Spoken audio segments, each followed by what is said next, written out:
So we could walk all the way home on the river. Yeah, but we're not going to. So if we follow the winding river all the way home, it's going to be about an 8-mile walk. Yeah, I'm not going to.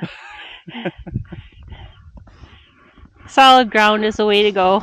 You think so? This feels pretty solid. Yeah, well, that's for now. Just think of all the little fishies swimming under here that you can catch in the summertime. Yeah.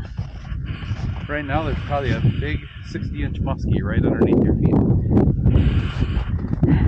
Well, I don't want to join it.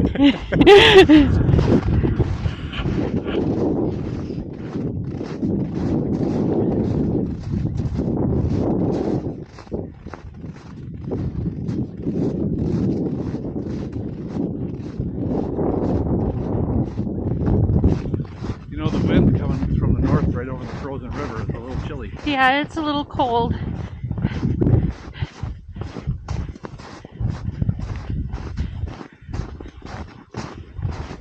I should have wore some warmer pants.